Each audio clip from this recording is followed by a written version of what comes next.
Hai guys, Assalamualaikum. Welcome to my YouTube channel. Okay, kepada korang yang first time nampak channel Hana, jangan lupa tolong subscribe dulu. Dan kepada korang yang belum subscribe lagi, subscribe dulu sebelum korang layan cerita selepas ini.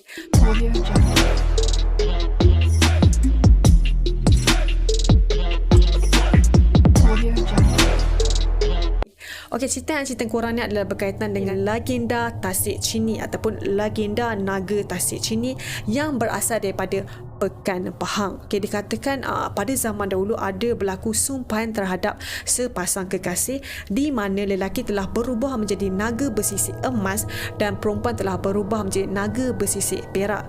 Dan dikatakan pada sekitar tahun 70-an 80-an macam tu, kalau berlaku banjir besar di Pahang, okey, naga ni akan keluar bermain air. Kan naga ni dia akan keluar pada waktu malam saja dan mereka tak keluar pada waktu siang. Itu orang kata pantang larang dia lah. Okey. So persoalannya sekarang sebelum Hana orang kata melangkah lebih jauh, adakah korang percaya bahawa Tasik Chini tu wujudnya naga ataupun tidak? So tanpa membuang masa, let's go.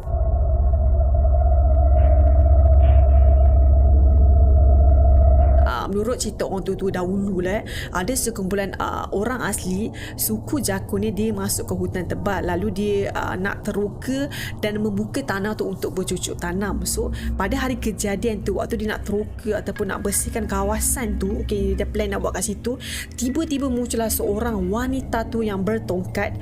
Dan wanita tu marah, dia kata tempat tu adalah tempat dia dan dia adalah penjaga tempat tu. So dia tak izinkan diorang nak cucuk tanam kan. Dan akhirnya Tok Batin, orang asli tu telah meminta maaf dan akhirnya wanita tu dia izinkan diorang bercucuk tanam dengan syarat, okay, tongkat yang dia pegang tu, okay, dia telah cucuk orang kata di kawasan tengah-tengah tanah tu, dan dikatakan diorang tak boleh cabut langsung tongkat tu walaupun apa pun terjadi sehinggalah dia beredar. So ayah diorang pun setujulah, okay, sebab diorang memang nak bercucuk tanam kan. So dia setuju. Dan bila diorang telah melakukan aktiviti nak cucuk tanam tu, tiba-tiba diorang terdengar bunyi satu orang kata teriakan ataupun orang dengar macam bunyi anjing lah. Anjing orang kata bising menyalak-nyalak macam tu, menyebabkan mereka sangat-sangat terganggu.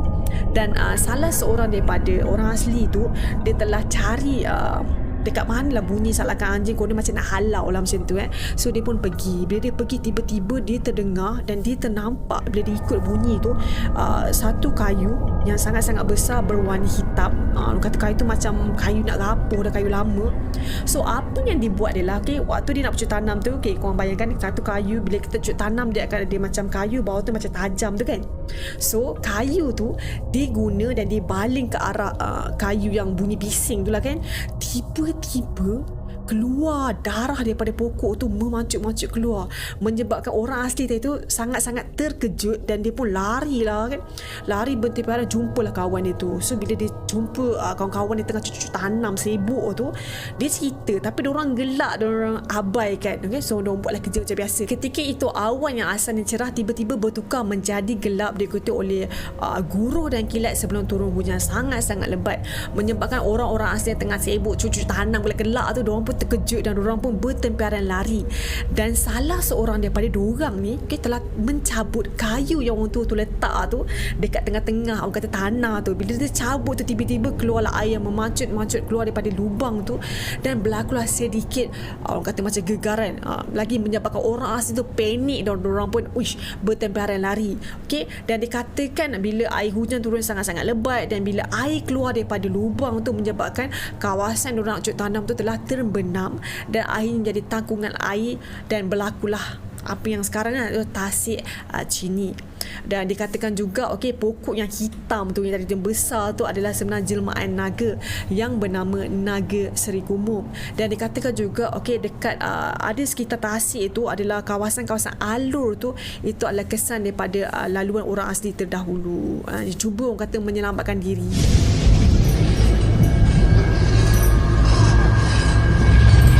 Mitos mitos ataupun legenda Tasik Chini. Versi pertama adalah 5 naga bersaudara. Dikatakan sebelum kedatangan Islam di Nusantara, ada 5 saudara ni dia amal ilmu batin ataupun ilmu kekebalan yang memerlukan mereka bertapa puluhan ke ratusan tahun, dan diorang akan berubah menjadi naga yang bersisik, dan sisik tu dikatakan adalah berbeza-beza ikut tempoh pertapaan diorang lah. So yang pertama adalah Sri Daid. Sri Daid ni dia mempunyai sisik emas dan dia jaga kawasan Palembang. Naga Sri Gumum dia bersisik besi, dan Naga Sri Pahang dia bersisik perak, dan mereka bersama-sama menjaga kawasan Tasik Chini kat Pahang. Manakala Sri Kemboja dia bersisik tembaga ataupun gansa, dia jaga bahagian Kemboja. Dan akhir sekali adalah Naga Sri Siam. Dia bersisik biasa dan dia menjaga kawasan Siam. Dan setiap naga-naga, 5 ekor naga ni, diorang sebenarnya diiringi oleh seekor buaya putih. Dia ibarat macam ada pembantu lah, macam tu lebih kurang. Dan diorang ni sebenarnya diorang ada pantang larang tau. Diorang tak boleh keluar pada waktu siang. Diorang akan keluar pada waktu malam saja. Disebabkan bila waktu siang, kalau diorang keluar juga, diorang akan berubah menjadi batu. So kalau waktu siang tu diorang akan menyamar dan menjadi seorang manusia, sebab kalau ikutkan asal dia memang dua manusia pun. So itulah pantang larang dia. Dan kalau korang perasan juga, sebenarnya naga-naga yang Hana cerita tu, dorang yang Hana sebut tadi, naga-naga yang Hana sebut tadi, mereka mempunyai sisik-sisik yang berbeza disebabkan tempoh pertapaan. So Hana, kita cerita macam piramid lah. Piramid ataupun susunan dia. Pertapaan yang paling rendah 25 tahun adalah sisik biasa. 25 tahun lagi tambah, dorang akan dapat sisik besi, tambah lagi 25 tahun pertapaan dapat sisik tembaga ataupun gansa, tambah lagi 25 tahun diorang akan dapat sisik perak, udah macam silat, dan akhirnya sehingga ke 100 tahun diorang akan mendapat sisik emas. So itu orang kata tempoh-tempoh pertapaan dan sisik yang diorang dapat lah, mengikut tempoh pertapaan diorang. Kalau mengikut secara logiknya lah, naga yang paling tertua adalah Sri Daid, diikuti oleh Sri Pahang, Sri Kemboja, Sri Gumum, dan paling muda adalah Sri Siam. So sekarang Hana cerita korang apa yang berlaku di Tasik Chini. Tasik Chini ada 2 naga yang jaga, iaitu Naga Sri Gumum dengan Naga Sri Pahang yang menjaga negeri Pahang. Pada satu hari, Naga Sri Kemboja yang berasal daripada Kemboja tu telah turun ke negeri Pahang untuk mencabar Naga Sri Pahang. Jadi berlakulah orang kata pergaduhan yang sangat-sangat sengit, sehingga Naga Sri Kemboja tu hampir-hampir tewas, tetapi dia berjaya melarikan diri dan meminta bantuan Naga Sri Siam. Naga Sri Siam, kita recall balik, sebenarnya dia bersisik biasa. Kalau nak diikutkan antara sisik-sisik naga tu lah, dia punya ilmu mungkin tak berapa kuat, jadi dia tak kuat sangat lah. Jadi Naga Sri Siam ni diminta bantuan kepada Raja Siam, dan Raja Siam tu telah tolong dan menyediakan 100 meriam berpeluru emas untuk melawan Naga Sri Pahang tu yang bersisik perak. Maka Naga Sri Pahang tu telah berlawan dengan tentera Siam, tapi sayangnya dia tidak dapat orang kata melawan setiap tempisan peluru-peluru emas tu, dan akhirnya dikatakan dia telah kecundang dan tewas di lautan luas. Dan akhirnya Naga Sri Pahang tu telah bertukar menjadi sebuah pulau, dan dikatakan juga dia punya cula ataupun tanduk dia telah bertukar menjadi bukit. So jadilah Pulau Tioman. Disebabkan hari itulah kerajaan Pahang ni dapat tahu, jadi dia pun mintalah bantuan ataupun dia mengejutkanlah naga waktu tu, Naga Sri Gumum ni dia tengah bertapa. Jadi diorang terpaksa mengejutkan Naga Sri Gumum ni untuk orang kata bertindak balas ataupun melawan balik. So itulah versi pertama. Dan ada satu versi lagi yang mengatakan bahawa kedua-dua naga, iaitu Naga Sri Gumum dan Sri Pahang ni, diorang kedua-duanya turun menentang Naga Sri Siam dan Sri Kemboja, dan akhirnya tewas. So kedua-dua versi tu sebenarnya kalau apa dapat Hana simpulkan, kedua-dua naga tu tewas, versi pertama dan versi kedua. Macam itulah lebih kurang. Mitos kedua adalah kisah cinta. Dikatakan pada zaman dahulu ada seorang puteri tersumpah yang bernama Puteri Sri Gumum yang telah dikurung di taman larangan yang berada di atas Tasik. Okey, beberapa tahun kemudian muncullah seorang putera yang bernama Putera Seri Kemboja, dan akhirnya berlakulah penjumpaan antara kedua putera dan puteri, dan bila mereka berjumpa akhirnya mereka bercinta. Dan sebenarnya Puteri Seri Gumum tu dia tak boleh keluar daripada tempat yang duduk tu, kawasan larangan tu. Dia tak boleh keluar daripada taman tu, sebab kalau dia keluar mungkin ada sesuatu yang berlaku.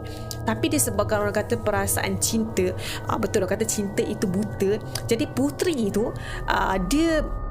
dia tak fikir apa yang berlaku. Dia nak ikut kekasih dia untuk keluar daripada tempat dia tu. Okey, dan pada suatu hari, okey, Putera Seri Kemboja dan Puteri Seri Gumum telah cuba untuk menyeberangi sempadan taman larangan, tapi dikatakan diorang belum sempat keluar, tiba-tiba diorang telah bertukar menjadi seekor naga. Dan akhirnya kawasan taman larangan tu dipenuhi banjir, sehinggalah orang kata taman tu telah tenggelam dan berada di bawah Tasik Chini. Pada suatu hari pada malam yang sangat-sangat gelap, telah berlakunya banjir besar di Pahang dan menyebabkan kedua-dua naga tu keluar dari Tasik dan pergi ke hilir untuk bermain-main air, sehinggalah mereka berenang ke Laut Cina Selatan. Dan pada masa itu, naga Seri Gumum ni dia tertinggal sampuknya, jadi dia berniat untuk berpatah balik untuk mengambil lah. Tapi satu naga Seri Kemboja ni, dia ni mempunyai fizikal lebih kuat dan dia suka bermain air, jadi dia suka dalam keadaan tubuh badan dia yang baru tu lah kan. Jadi dia leka bermain air, main sehinggalah dia berenang ke hadapan, dan dia menyangkakan puteri naga Seri Gumum tu ikut, tapi sebenarnya tak ikut. Jadi dia leka bermain air dan dia berenang semakin ke hadapan. Dan apa yang berlaku pada puteri ataupun naga Seri Gumum tu, malangnya waktu dia berenang-renang tu, dia terlalu hampir dengan sebuah pulau yang bernama Pulau Bukit Datu, dan sampuk dia tu tersangkut di atas batu. Jadi sebabkan hal itu, bila dia orang kata macam susah lah nak ambil kan, dia tersangkut situ. Jadi dia mengharapkan naga Seri Kemboja tu berpatah balik dan orang kata macam menyelamatkan dia lah. Dia tunggu, akhirnya tiba-tiba dia terdengar bunyi kokokan ayam, menandakan hari akan siang. Dan pantang larang dorang adalah naga ni dia tak boleh keluar bila waktu siang, jadi dia kena balik tu sebelum siang lah. Jadi bila dia dengar bunyi kokokan ayam tu, akhirnya dia tak dapat membuat apa-apa, dan akhirnya dia semakin lama semakin lemah, dan akhirnya dia telah berubah menjadi sebuah pulau.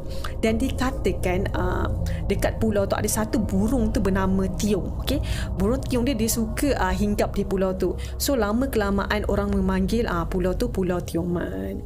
Okey, manakala pula yang Seri Kemboja tu, naga Seri Kemboja, dia menghadapi orang kata nasib yang sama apabila dia leka-leka bermain air, dan akhirnya dia pun dengar bunyi kokokan ayam tu, dan akhirnya dia pun berubah menjadi Pulau Lingga. So itulah apa yang terjadi kepada kedua-dua pasangan itu.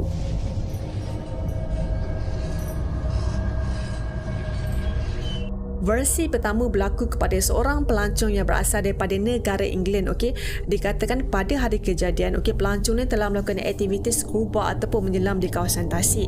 Okey, so dia menyelam sehinggalah ke dasar Tasik. Tiba-tiba waktu dia tengah selam tu, tiba-tiba dia ternampak satu pagar batu yang sangat-sangat besar. So apa yang dia buat, dia cuba menyusuri pagar tu sehinggalah dia terjumpa satu pintu pagar yang berada di dalam air tu, dan lebih mengejutkan apabila dia ternampak 2 biji mata yang sangat-sangat besar berwarna merah, dan menyebabkan dia sangat-sangat terkejut, dan dia cepat-cepat orang kata untuk beredar dan naik ke darat, dan dia telah kembali ke Kuala Lumpur. Dan dikatakan lebih kurang 1 minggu dia tak cakap langsung dengan kawan-kawan dekat rumah dia tu, sebab dia sangat-sangat orang kata terkejut dan terkejutlah rasa, dan apa yang dia nampak tu sangat-sangat menakutkan. Dan selepas seminggu tu barulah dia cerita apa yang berlaku dan apa yang dia nampak.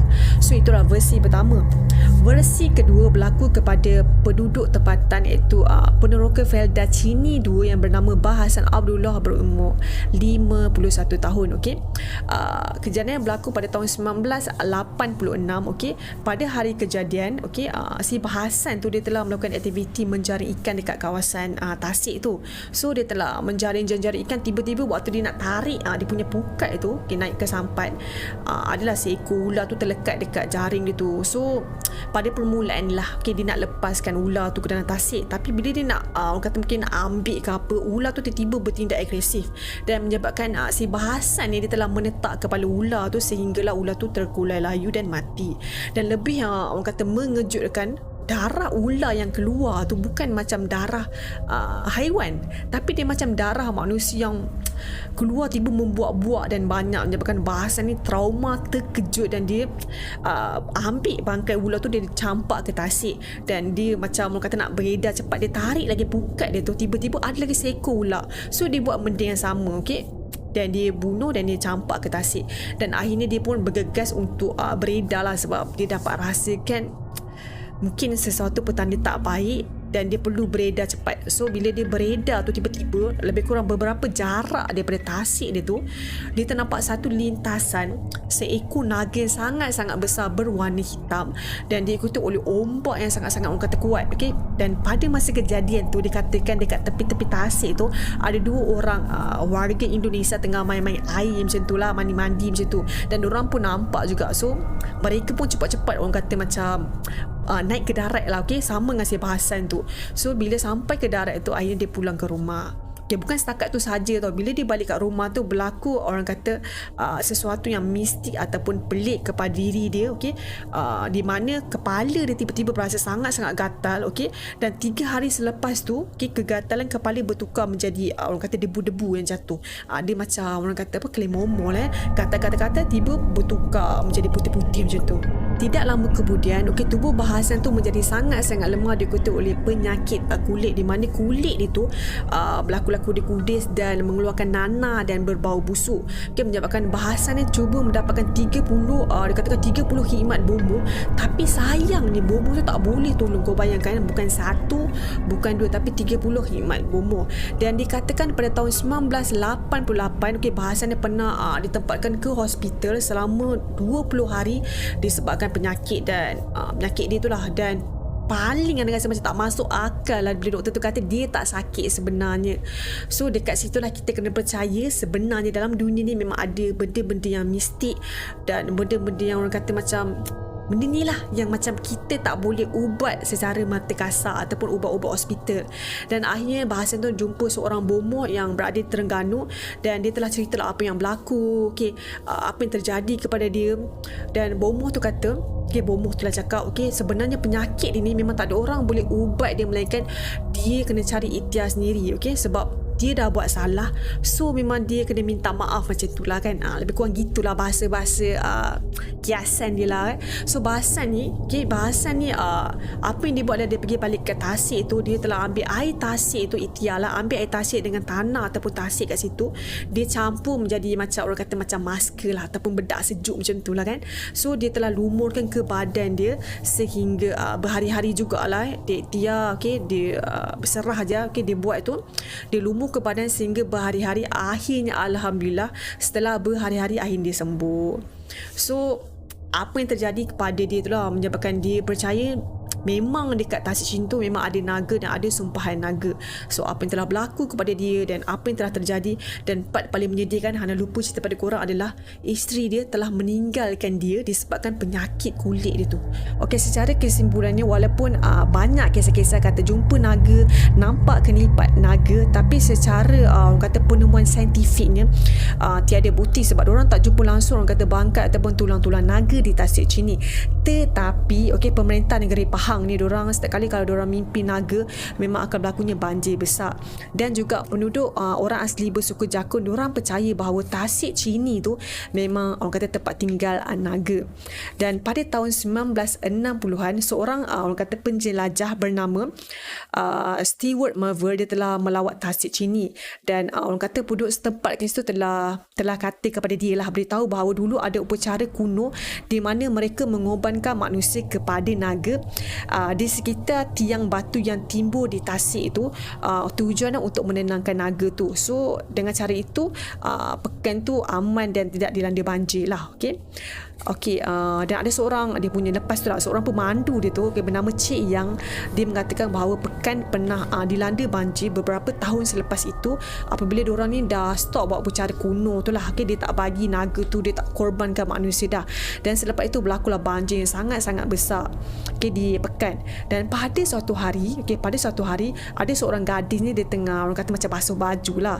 So dia naik rakit, dan bila dia naik rakit tiba-tiba dia telah terjatuh dan tenggelam di tasik.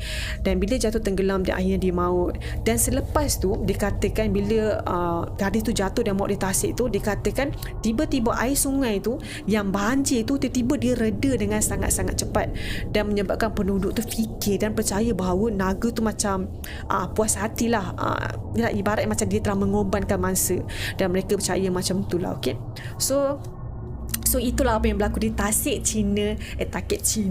So itulah apa yang berlaku di Tasik China, negeri Pahang. So terpulang pada korang nak percaya ataupun tidak.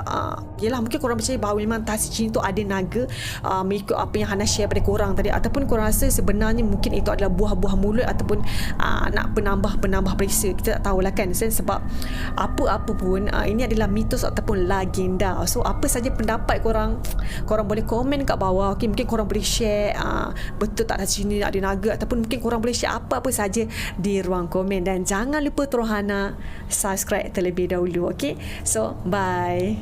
Audio Jungle.